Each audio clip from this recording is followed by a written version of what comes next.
All right.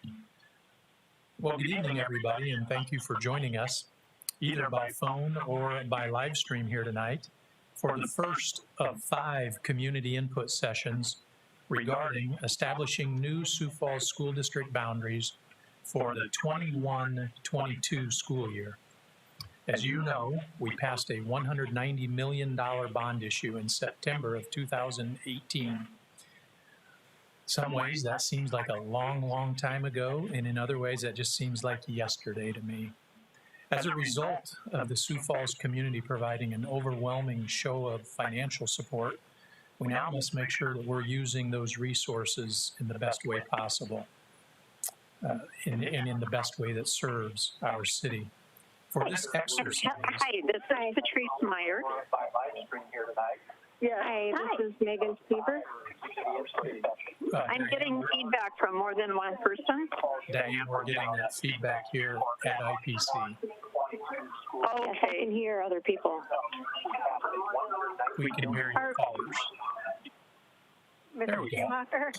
Yeah, I don't know what happened there, but your volume went way down and they don't even hear you. They're just talking. Okay, we're good to go? Yeah, I'm ready when you are. Okay, well, I think we're probably already started. So for those of you watching, thanks for working through some of the snags with us. For this exercise, the resource that I was talking about earlier is our bill.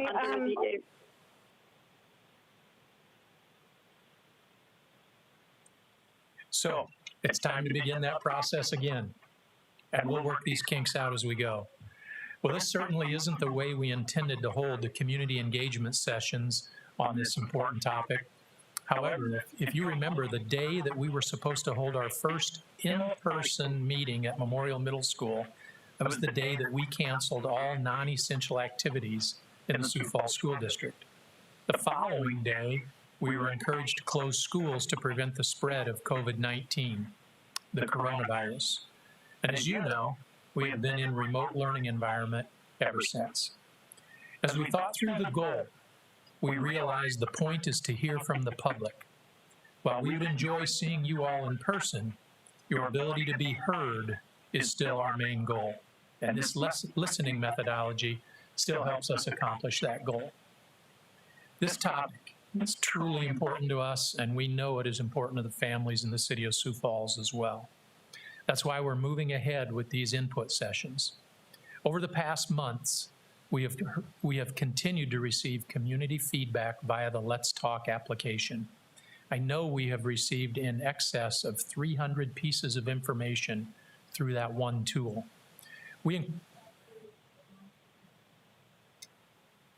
I didn't sound like I was on anymore.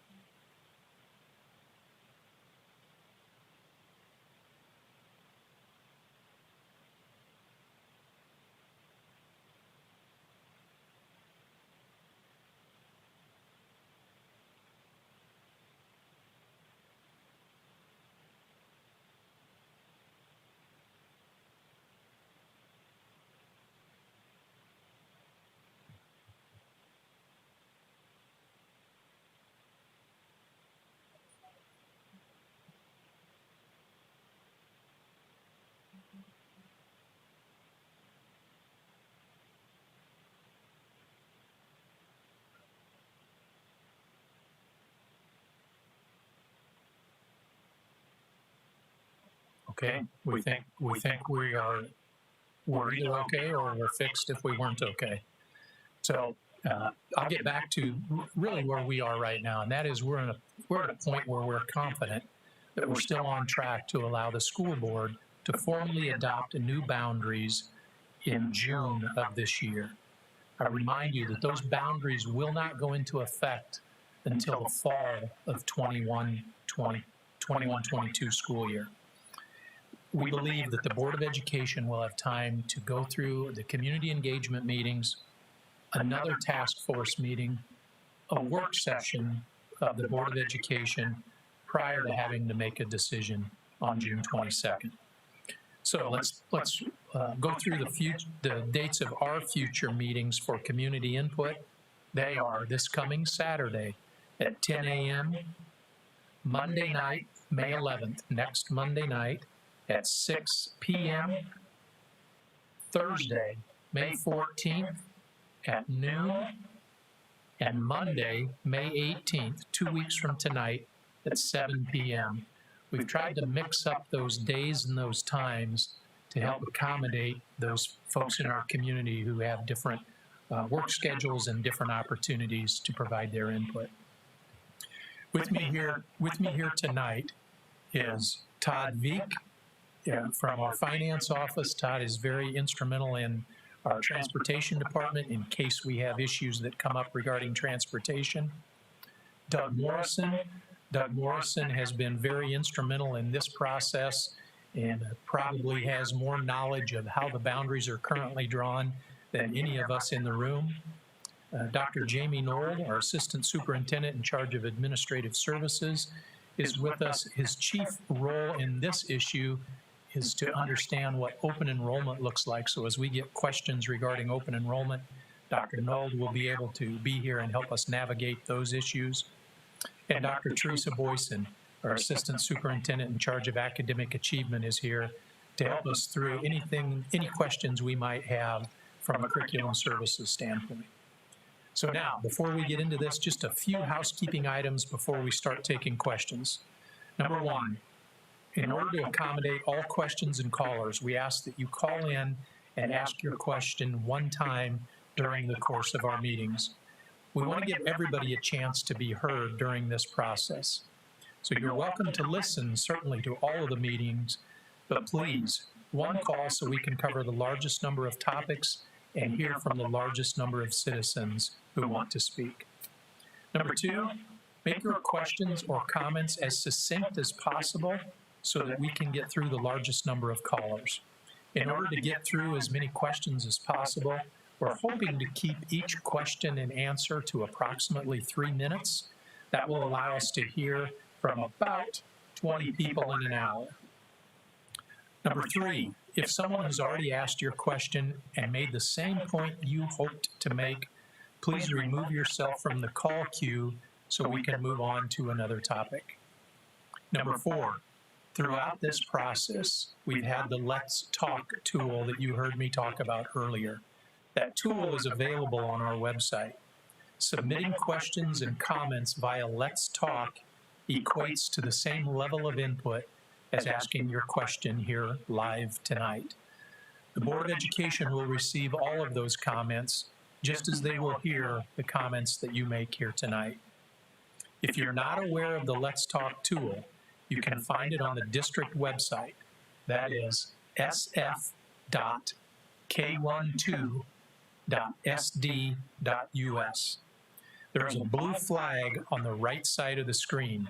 Simply click the vertical flag and select your topic and write your question or comment. You will receive a follow-up email so that you know your question was received. Finally, please keep your comments professional. I can assure you that no one intends to create a hardship for your family. Our primary goal is to assign students to schools in a manner that maintains a focus on the priorities set by the Board of Education. Priorities such as student safety, financial considerations, using natural boundaries wherever possible, and keeping contiguous neighborhoods together wherever possible. The number to call is on your screen. If you can't see it, it is 1-800-874-4559. 1-800-874-4559. Participants, you will be asked for a code. That code is Ben Schumacher. Again, the code is Ben Schumacher. You will answer a series of questions like your first and last name, where your children attend school, etc., and the operator will place you on hold so that you can listen to other callers and then let you know when it is your turn to ask your question. Finally, and I think I said finally before, so this time really finally, we're showing two options on the website for you to consider for both Ben Rifle Middle School and Thomas Jefferson High School. We're asking for your feedback on those options. I think it is important for everyone to realize that we've considered many other options as well. And we've looked at other configurations from these options. Also, we'll continue to look for the best option available. I truly believe that what you see as our current options will be massaged throughout this process and prior to any board approval. These are your schools, and we want to hear from you on how best to put the boundaries together. So, let's get started. Diane is our operator and here with us this evening. And Diane, we're ready for questions. If anyone would like to ask a question or make a comment, please press star and then the number 1 on your telephone keypad. Star 1 to ask a question. To remove your question, press the pound key. The first question comes from the line of Michael Johnson. Go ahead, please. If we're not in the boundaries, so we'll be open enrolling, and we've been accepted to go to Lincoln. He'll be a freshman this year. Will he be able to continue his senior year at Lincoln through Lincoln his senior year if this goes through? In 6 feet. Let me talk just a minute here. It's a great question. I will turn the question over to Dr. Nold as he understands our open enrollment processes as well as anybody here in the office. But I will tell you that our open enrollment as a general rule will continue in the Sioux Falls School District. So folks from outside the district who want to open enroll in, that will still be an option for you. And folks who are internal in the district and want to go to another building, those options will still be available to you as well. Now we have capacity requirements that I'm sure Dr. Nold will look at that will play into specific questions. But the open enrollment issue is a significant issue, and I thank you for that first question. I'll turn it over to Dr. Nold. Thank you for that question. To answer that question, if your child would currently be on an open enrollment to Lincoln High School, they would complete that open enrollment to Lincoln High School. If they're currently living within the boundaries of Lincoln High School and attend there and are asking to open enroll, then they would have to apply for that open enrollment at that time, and it'd be considered on a space available basis. There'll be numbers that are established by the school board as maximum capacity numbers for both the school, the individual grade that your child would be in, and for some specific programming. So if your child is currently open enrolled to the school at the start of the new boundaries, they would complete that open enrollment process for that school. If they're going to another school, in other words, they started at a Memorial Middle School or any middle school, and they were hoping to go on to another school, they would have to apply for that new school. It would only apply to the current school that they're in.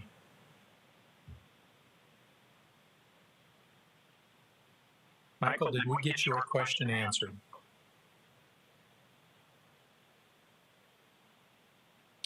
Diane, I think we're ready for the next question.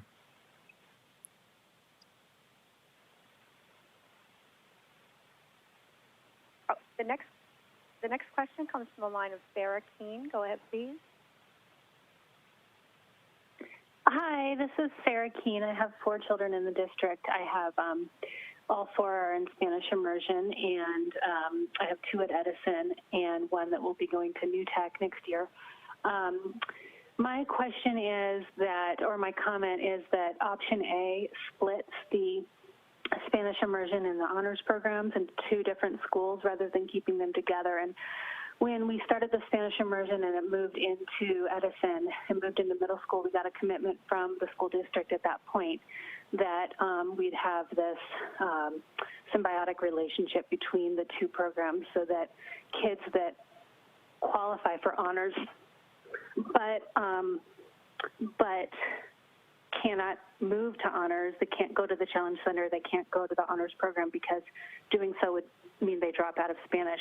Those children would have access to the honors programming at Edison because they'd be in the same building. So many Spanish immersion kids take advantage of that right now. They also share specialized busing. So the honors and the Spanish kids are on the same buses going over to Edison.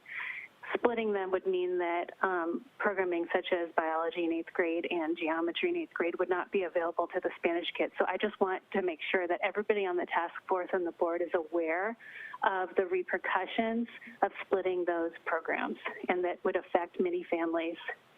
And I know that there would be kids that are on track right now for math that would be left with no math class to take in 8th grade. Yeah, Sarah, that's a really good point, and one that probably is lost on most people. But there is and you said it very well, a symbiotic relationship between our honors program at Edison Middle School and our Spanish immersion program at Edison Middle School. And I think the comment was, be very cautious if you would split those, because there are ramifications of splitting those programs. Your point is very well taken. Okay. Thank you. You bet. The next question or comment comes from the line of Sarah Hill. Go ahead, please.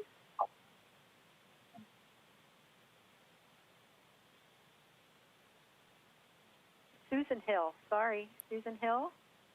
Yes, hello.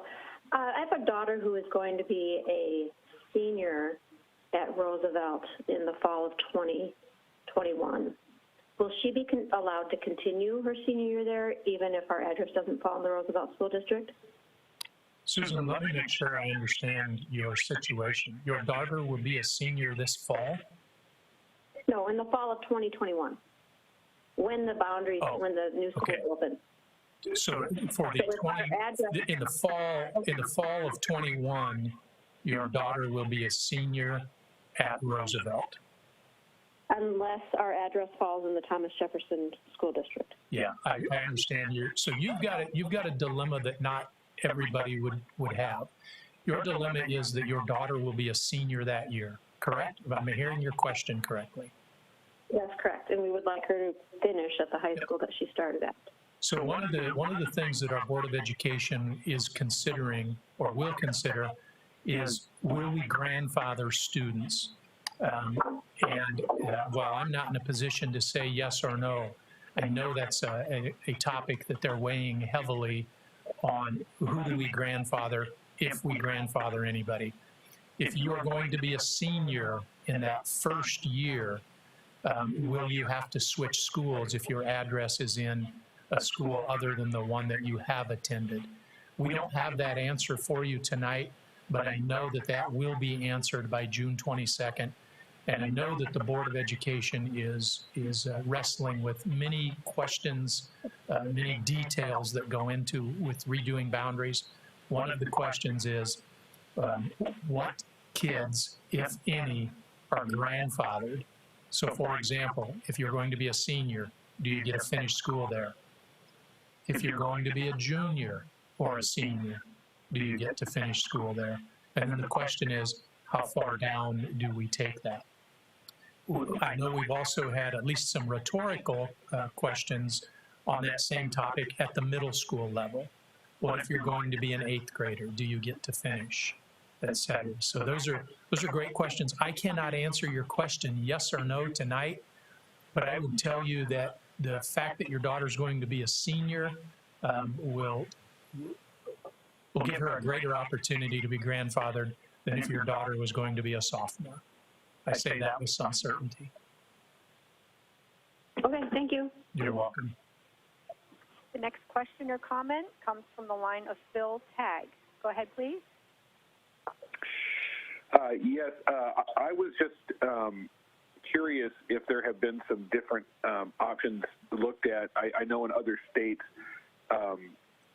when launching a new high school, we've talked with people from other states like Nebraska and stuff, where the new school will launch with only programming, say, for freshmen and sophomores. So if those juniors and seniors don't have to make that choice to have to switch schools or deal with any of that. They just literally launch the school with 2 years or with 3 years of students instead of the full 4 years, and then build add those students over a 3-year process. Has anything like that been considered so that students aren't put in this bad situation?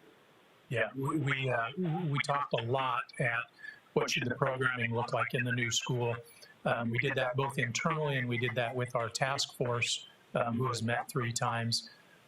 While I don't recall everything that was said, a couple of things I know that became very important were there's got to be a certain level of students, a certain number of students to be able to have the programming available at the new schools, or at the redistribution in all of the schools. And one of the other things is we're also folding in New Tech High School, which is a 9-12 high school already, into Thomas Jefferson High School. So when we looked at all of the things considered, including having kids available for the numerous activities that will be on the agenda from day one at Thomas Jefferson High School, it was determined that we would open it as a 9-12 building.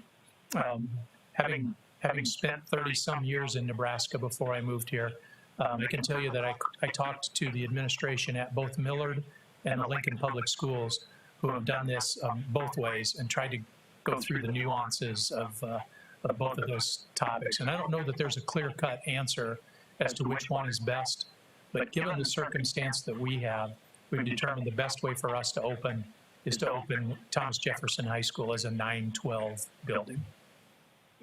Okay, thank you. You bet. Cindy Johnson has the next question or comment. Okay, thank you. I'm just calling. My children were moved when Rosa Park opened up, and they were moved to Rosa Parks. And I live in a small neighborhood off of between 10th and 6th Street. And now it looks like that our same little neighborhood is going to have to go to Whittier when the majority of the kids out of Rosa Parks are either going to go to the new middle school or back to Patrick Henry. And I just think it's difficult when you have children that have a 6-year friendship group out of elementary school, and then you're sticking them into that teenage years in middle school, and they have to form new groups of friends during that time period, and then move back into the high school where they probably will be with their elementary school friends again. I don't understand why a group of 20 to 25 students has to go to a completely different middle school than what the majority of an elementary school is going to be going to.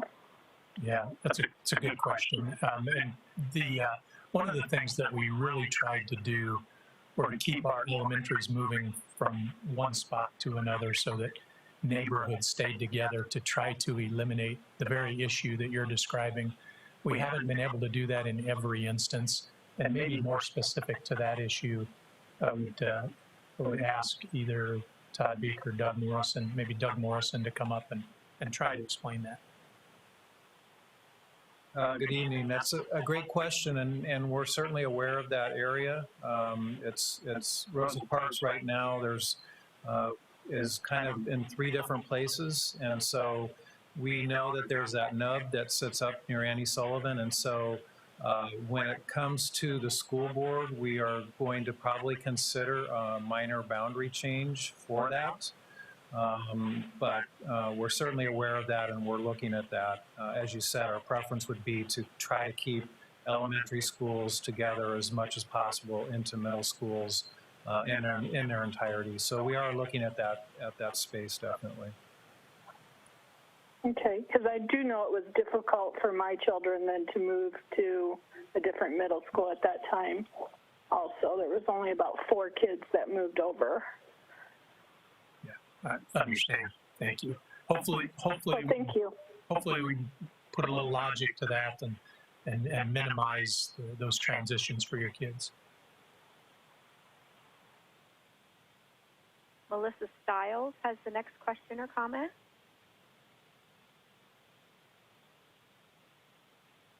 Sorry, I do have a couple questions.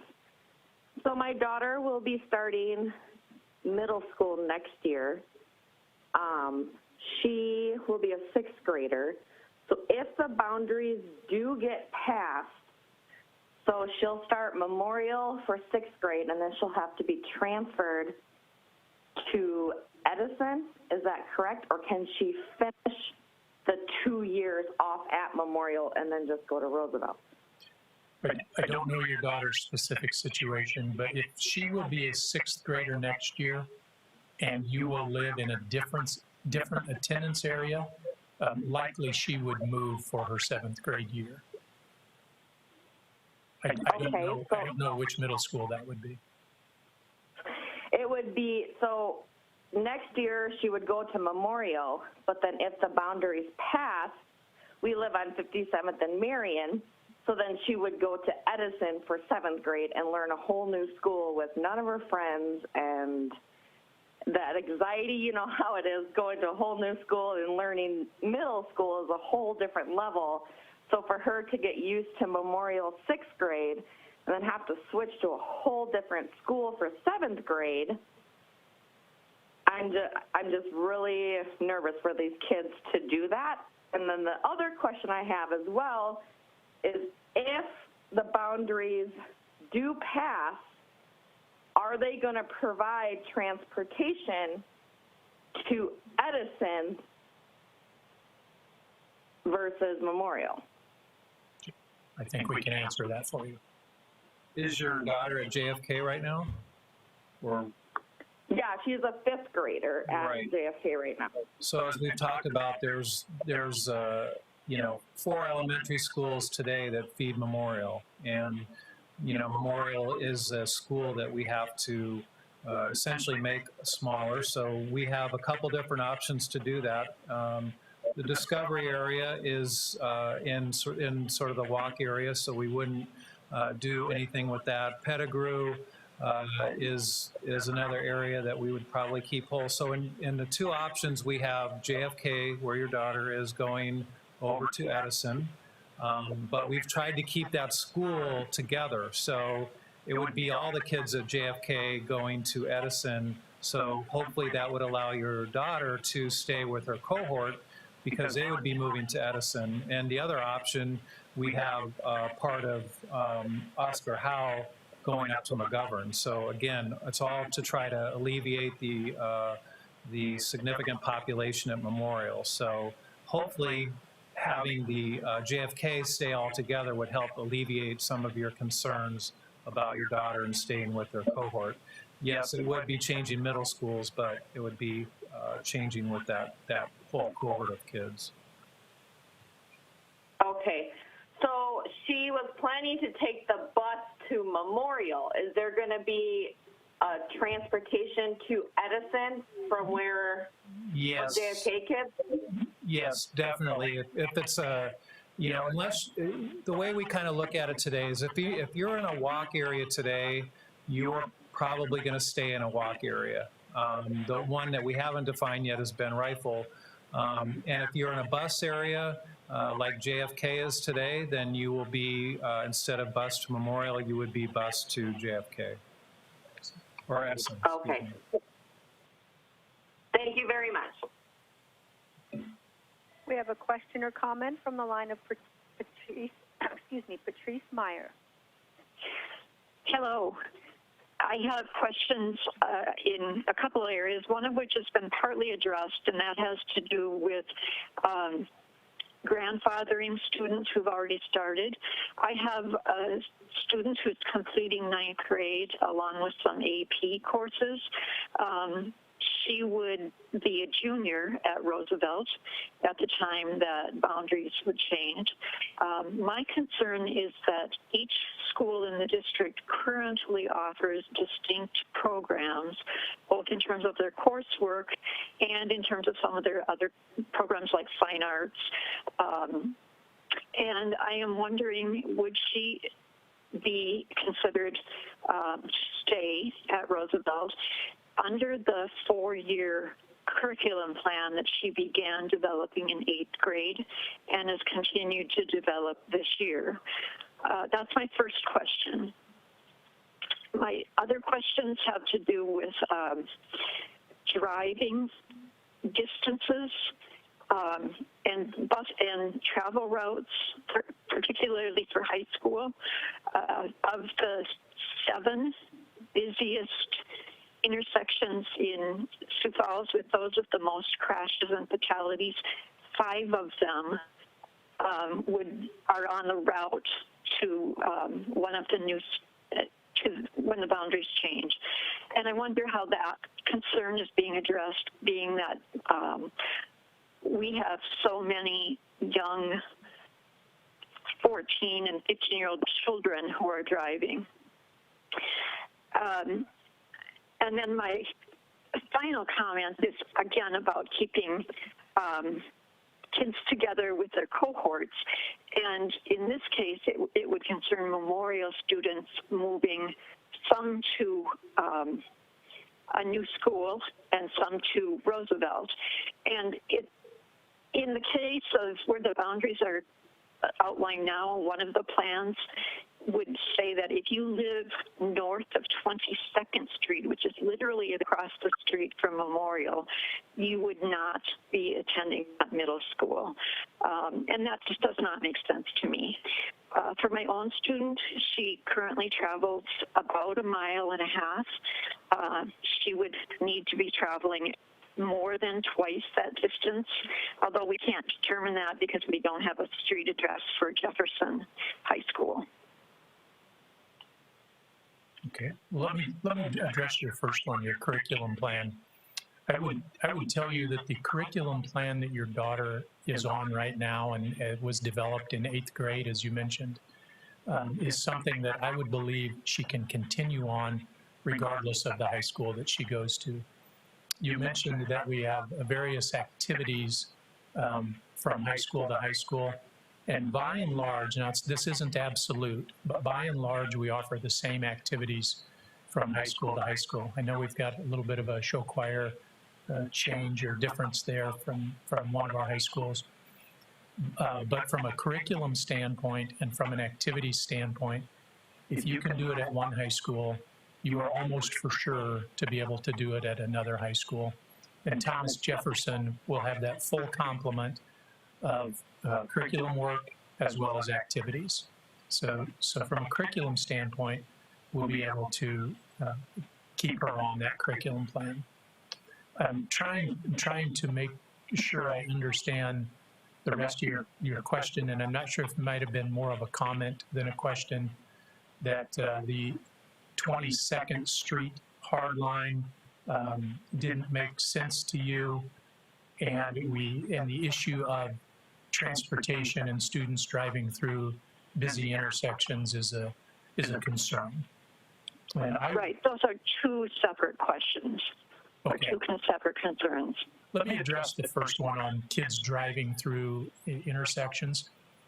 While it may not be the same kids, we're going to have kids driving through those intersections to go to school.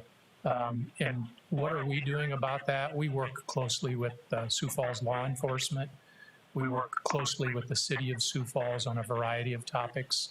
That still doesn't erase the worry that you have and that I share with 14 and 15 and 16 and 17 and 18-year-old drivers, without a doubt. But my point to you would be, we're going to have a number of students driving through those intersections, regardless of what the boundaries look like. So we'll continue to work with the city to mitigate those safety issues as best we can. In regard to the 22nd Street boundary, I'll turn that question over to Doug Morrison. So, thank you.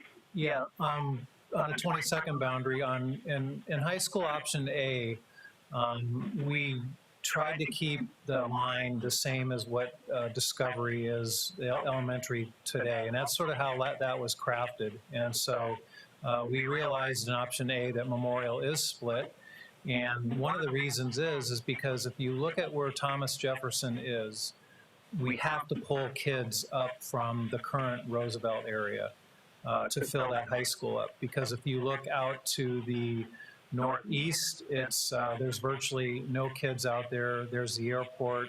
If you look to the southeast, you come into the country club areas where the golf courses are, and so there's just not a lot of kids there. So we have to pull up from the current Memorial and Roosevelt area. Now, we did hear concerns about, like you said, where that line is drawn, and so in option C, we moved that line up to 26th Street to try to alleviate some of that.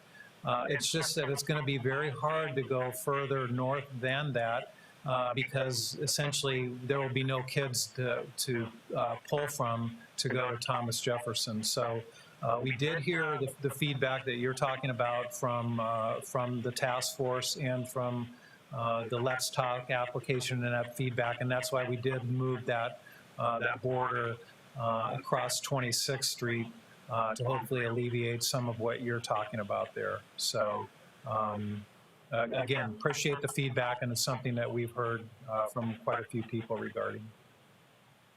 Thank you for your response. You bet. Thank you for calling.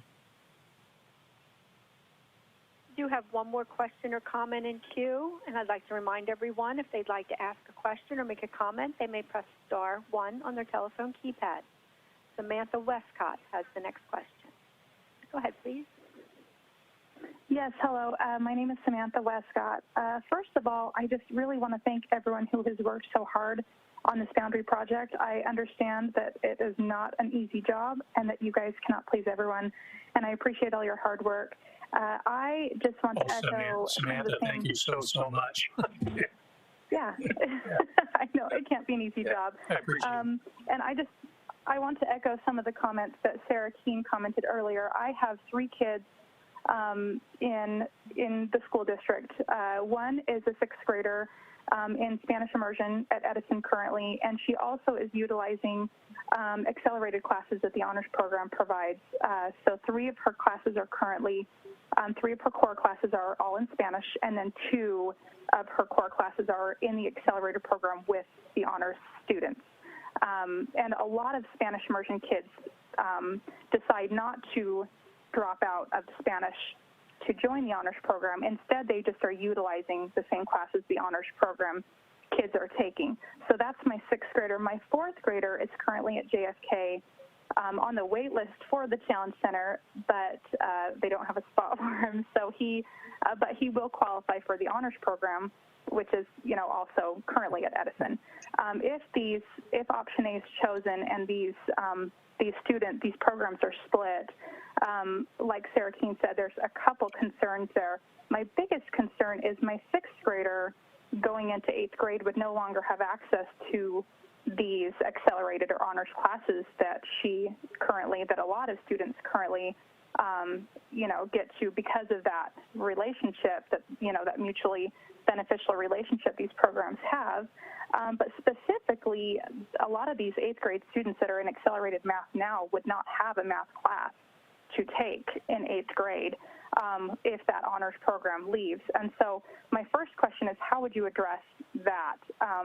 The handfuls of students that are coming up that are already in 6th grade, or the 5th graders at Sonia that are already in advanced classes who are slated to also be in advanced classes who would no longer have honors classes that they can take for math, specifically as an 8th grader. And secondly, how will you guys solve the busing issue that this split would create? What will be done for that? Lastly, is there any way to keep these programs together, regardless if both programs are moved to Patrick Henry or if they both stay at Edison? Is there any way to keep these 2 programs together since they are so mutually beneficial for each other? Well, Samantha, really well thought out questions. And while that took a little while for you to answer, I don't know if you could have made that any more succinct. So I appreciate it. Let me start with the third one. Is there any way to keep those programs together? The answer is yes. Now I don't know for sure that they will be kept together. So I don't want to make a promise that I can't keep. But there are certainly ways to keep those programs together. And I would echo what you said and what Sarah either said or implied, that those programs are mutually beneficial, without a doubt. We've created an incredibly good situation, and I promise you we wouldn't split that apart on a whim. We just wouldn't do that. We recognize how important those two programs are individually, and we recognize how important they are to one another as they've grown together. So that's my long-winded answer to your third question. The answers to your first and second question, Samantha, I'm not sure I remember them specifically, the questions. Okay, I can repeat that. There are a lot of sixth graders currently in the Spanish immersion program who are in, they can't fully join the honors program, but they can take accelerated classes basically. So my sixth grader is in accelerated math, accelerated English language arts. Yep. My primary concern is starting in eighth grade, there will no longer be a math option for some of these accelerated kids who are already in accelerated math now. Come eighth grade, 2021, when this starts, there won't be a math class for them to take at Edison if honors moves, in addition to biology, like Sarah had commented. So that's my primary concern, just with them taking so many core classes, what will be done about basically the math is the biggest thing that I worry about them missing with the honors program not there. And then secondly, the busing. I just worry about, since the program shares specialized busing, how will that issue be dealt with? Let me address the curriculum piece first, and then I'll ask the busing to go over here. Okay. The curriculum piece, I really think we can work that out. I don't know specifically what it's going to look like today, because one of the things we're saying is we don't want programming to get too intertwined with the idea of redrawing the boundaries. I say that, and I want you to know I understand directly how critical those programs are and their need to be together. So we'll do our best to keep those together. I'm looking at Dr. Boyson for affirmation on what I'm saying, and she's saying yes. So I really think we can make that happen. I just can't promise it to you today. It would be disingenuous for me to promise that to you. But your point, Sarah's point before you, has not fallen on deaf ears. I know it's crucial. I know, as Sarah put, the symbiotic relationship that exists, and it is something that it is our desire to keep together. So that would be my biggest, or my best response to that piece. On the transportation, I'll move it over to Doug Morrison. I just want to make a comment on the reason that we have it split in one option is that the cohort is getting so large between the two that it's roughly over 500 kids today, and with the programs growing, the cohort becomes bigger. And so if you think about 1,000 or 900 person elementary or middle school, you're almost getting to the point where you would have to take one of the middle schools offline to create a specialty school, and then you would have neighborhood school kids that wouldn't be able to attend their neighborhood middle school. And so that's some of the reasoning behind, in one scenario, why they're separated. Certainly the programming we would have to figure out so that we're not taking away programming. If we might have to offer it in two places. I don't know, that's discussion with the school board. But that's kind of, just so you know how big the cohort is, and one of the reasons that we did create a second option for that, so that we could still have each middle school have their immediate population attending those middle schools and not having them bust across town. But I'll let Business Manager V cover the busing piece a little bit here. Thank you, and thank you for the question. As you know, I'm sure, currently we have fee-based busing at the elementary school, and we have it at the middle school level. At the middle school level, kids get a bus from all over the city. We utilize 3 buses, and they end up at Edison. But of course, at the elementary level, the fee-based busing is available at Eugene Field. It's available at Sonia Sotomayor, and it's also available at the Challenge Center at Robert Frost. So what we do there is we also have 3 buses. And it's kind of like what you think of a hub and spoke at an airport, where the 3 buses converge at one place. Right now it's at Sonia Sotomayor. Kids get off. Some kids get off and stay at Sonia Sotomayor, and the other kids get on in different buses and they take them to the other schools that are also part of the fee-based busing program. If we split the program at middle school, we do essentially the same thing. So there would be fee-based busing allowed to both sites if it gets split. Thank you for the question. Okay, the next question comes from the line of Megan Stever. Go ahead, please. Yep, I have a couple questions. And the first is in terms of the high school options. And my experience is coming from a civil engineering perspective, and I've worked in transportation research in the area of safety. And the first question I have is in terms of accessibility, where the area west of Sertoma Avenue, over in the Discovery area south of 12th Street, has no access to a fixed bus route and no access to paratransit services. So for students without a car, this option has them walking a mile or more to Roosevelt to catch a bus or paratransit service to Jefferson.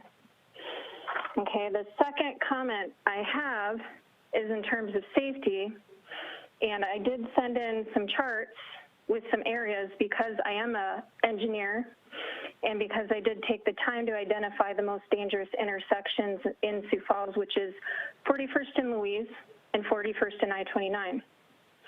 And there's a substantial population west of Western Avenue and east of I-29, and they all have to go on that dangerous corridor.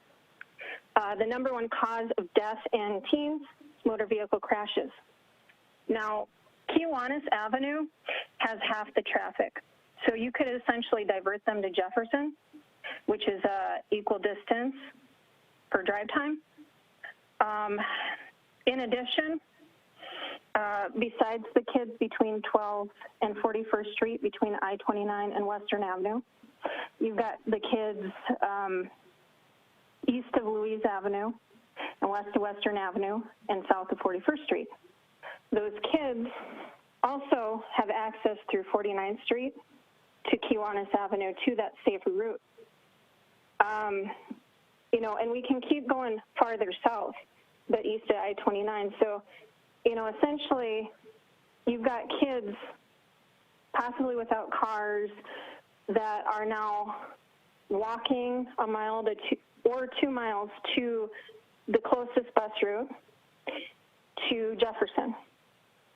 And you have the kids east of I-29 going down this most dangerous corridor in the city. And based on those population density amounts, I think that's worth looking at. And I think it's something that needs to be looked at.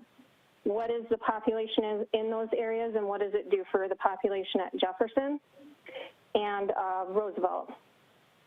And I believe based on that data, and then in keeping Cherry Lake at Jefferson, you've got a balanced population between the two.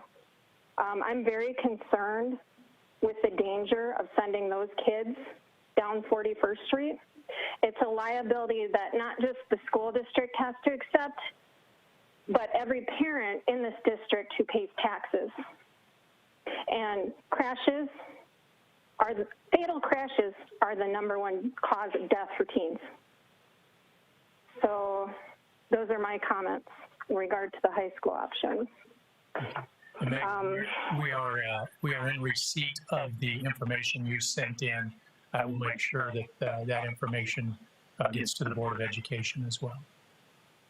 Okay, I would appreciate that, and I would like, you know, to know those populations. And I did send in the graphs, and I realized I made an error in looking at it because that population east of Louise, south of 41st, that also definitely has that access to that traffic route on Kiwanis, which is half the traffic. And, you know, in my research experience, traffic is always directly correlated to crashes.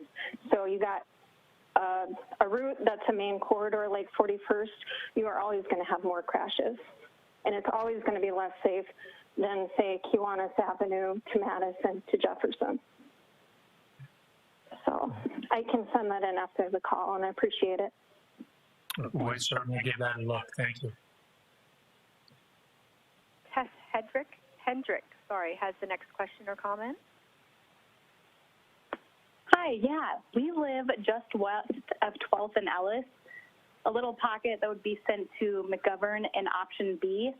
When you compare the annual state accountability report card that takes into account testing and attendance, McGovern ranks 46 compared to Memorial's 69 score. So why should parents feel confident and comfortable about sending their children to McGovern with such a discrepancy in scores? And do you worry parents will send their children elsewhere and take their children out of the district entirely with option B? Yeah. Well, number one, I don't know that that's necessarily a boundary question, but let me address it a little bit. One of the things that we're looking at as we look at the boundaries is looking at the demographics that go into each one of the schools as well. And when you line up the predictors of academic success, very high in that predictive arena is socioeconomic status. So as you change socioeconomic status, I believe you would change the outcomes of any school, quite frankly. So I don't know if the issue you're talking would address that or not, but I would tell you from a teaching standpoint, our teachers who teach at McGovern are from the same pool as teachers who teach in any other middle school in the district, and teachers who teach at McGovern are every bit the quality of teachers who teach in any other school in the district. So I think the biggest thing that we're trying to do is to make sense of the boundaries from a citywide perspective, both from a number of students, a distribution of our population, but also a distribution of our demographic. And I think as our demographic changes in each of our schools, the outcomes of those schools will change.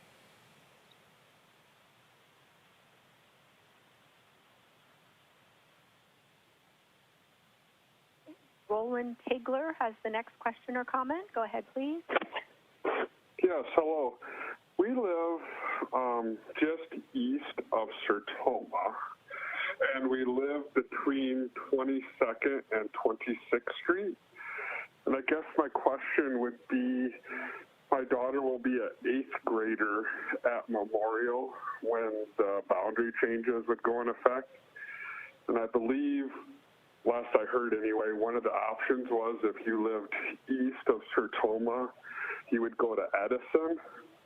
And I guess I was just wondering if that is still an option on the table, since we literally live like 2 blocks from Memorial where she can walk to school right now. That's, I guess, my main question right now. Yeah, not knowing exactly where you live, I would say that's a possibility. And that would be an option that we do still have on the table. Mr. Morrison addressed that a little bit earlier on the question that came in. Yeah. Does that address your question? I guess I wasn't for sure. I've seen some of the options that were out there, and I guess we live like right next to that Church of the Gate on West 26th Street, if that helps for any reference. Yeah. And so my daughter basically is like 3 blocks from Memorial, but I believe out of the 3 options for school boundaries, one of them was if you lived east of Sertoma, you would go to Edison. But I believe if I read the other 2 options right, she would get to stay at Memorial Middle School for her 8th grade year, I guess. Is that right? And I was trying to listen too, so if I missed something, I apologize if I'm asking a duplicate question. No, that's okay, because I think your point's well taken. Even though I don't specifically understand it, I get the gist of it. And really, I think something we need to consider is, where does that line get drawn? Does 22nd Street make sense? And I think that's the bigger question. And I can't answer that yes or no tonight, but it seems as though what you're saying is my daughter can walk 3 blocks and go to this middle school, or she gets moved to another middle school. So let me have Doug Morrison address that and see if we can help you out a little bit here. Yeah, that's basically the gist of my question. Yeah, good evening, and thanks for your question. I don't believe there's a current walk area to Memorial that we're moving. So we are moving, in one option, we're moving JFK, and in another option, we're moving the non-bus portion of Oscar House. So I'd have to know specifically, but have you come across the website, essentially the website where you can go and put your specific address in and then look at where you fall under each option? I did not know that was there. I guess there's a tool. Kind of seen some different proposals. Yeah, there's a tool out there, sir, where you can put your specific address in, and it'll tell you under option A or B for either high school or middle school where you would be scheduled to go under each. And if you can't find it, send a note in through Let's Talk and say that you called in tonight, and it'll find its way to me, and I will give you a call back, sir, and make sure that we can that you understand exactly what school you're slated to go to. Okay, no, that sounds really good. Okay. How many options are on the table roughly for the West Siders, like with the middle school / high school? Is it still kind of 3 for middle school, 3 for high school, roughly? No, two for middle school that we're taking input on, and 2 for high school. Okay. And, okay. I think one of the options I seen was the one, and it must have been taken away now. Then that I was kind of asking a question on that. Yeah. If you can't find that tool, let me know. Send it in through Let's Talk, and I'll give you a call and we'll walk through it. All right. Thank you very much for your time. I appreciate it. And there is one last question in queue from Susan Hill. Go ahead, Susan. Yes, I know that you in the past with open enrollment have had certain numbers you allow at each school. Susan, did you call once tonight? Yes. Okay. When will you announce the allowing of open enrollment at the different schools? Like, when will we know which schools are going to be open for open enrollment and how many at each school? I'm going to turn that over to Dr. Nold. I'm first going to say that it'll be a while for that yet. The boundaries in the open enrollment, while they're certainly entangled in trying to determine the answer to both questions, they're really different issues. And the boundaries, what we're trying to do is make sense of for the city long term, and the open enrollment is more a matter of what the building capacity is at any particular time to determine what the open enrollment is. The addition of a 4th high school and the addition of a 6th middle school over time will give us more open enrollment options than we currently have. But there'll need to be some dust settling before I know that answer specifically. You see if Dr. Nold can help answer your question. Thank you for that question. The answer to that is December 1st of every year, we begin the open enrollment process for the next year, and we're never able to tell an individual whether it be open or closed until that point in time. At that point in time, we run the numbers for every building, and we compare that to what the school board has established for maximum capacity numbers for each of those buildings. When I say maximum capacity, I say that in the reference of open enrollment. So if the maximum at that school is set at 1,900, whatever it is set at, we would run the enrollment projected for that next school year and then respond back whether it is available for open enrollment or not. And so we're never able to really say that until after that December 1st, where we pull the numbers and look at it and then respond to every open enrollment application. Those numbers will be established for the high school and then for the middle school and then for each one of those elementary schools. So December 1st of every year is when it opens up, and it will be open up every December 1st and then we run the numbers to compare. Okay, thank you. You bet. Thank you, Dr. Nold. Diane, we have time for one more question tonight. Okay, great. We do have one question from Andrew Tetzlaff. Go ahead, please. Hi, thanks. My question is, Jefferson High School is being built in an area where there's going to be more housing development. The boundaries appear to be based on keeping similar enrollments between the high schools, and it appears that the boundary lines in the future will have to be redrawn, assuming there's going to be more development in that area. So I guess my question is, why can't they be drawn according to future enrollment? Relating back to a previous caller, seems like it's going between demographics and numbers versus location. I'm south of 26th Street, and the Roosevelt-Jefferson line is very important to me. You know, we're 3 blocks or so from Roosevelt High School, and we may not be able to go there. And obviously, it might be 6 to 7 blocks. I don't really know. But that being said, it just seems like it's not really location. It seems like it's what's good for the district numbers versus what's good for the location of the people and where they live. And I'm very interested in why Jefferson High School has to have a similar enrollment to the other 3 high schools. Yeah, I think that, well, first of all, your question's a good one, and it doesn't matter if it's 3 blocks or 9 blocks. This is important to you, and I understand that. So your point is well taken.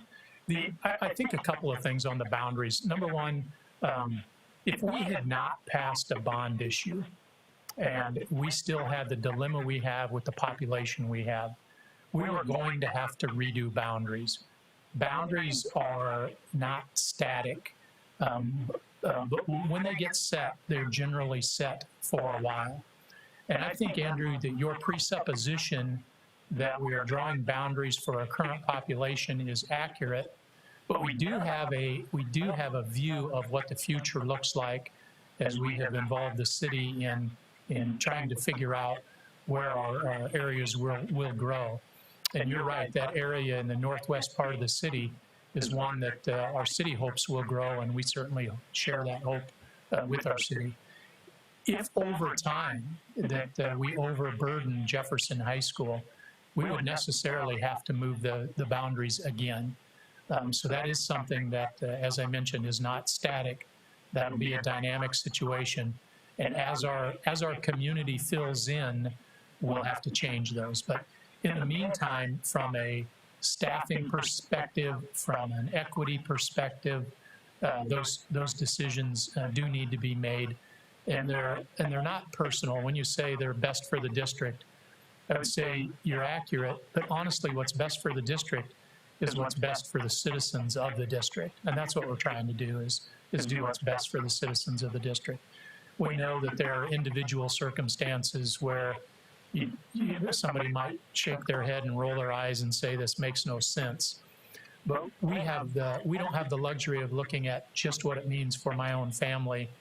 I have to look at what it means for 25,000 students and many thousands of families. So we'll do our best to keep all of those individual situations in mind while we make a collective decision. But I want you to know, as somebody who moved 2 of his own kids when they were in high school, I understand that's not an easy thing to do. I truly understand that. With that, we have gone just over. I thank you all for the depth of your questions, the civility that you showed in this process. We will do this again Saturday morning at 10 a.m. We hope that if you didn't have a chance to get your question asked tonight, you will call in Saturday and we will start this process again. Again, thank you all and have a great week.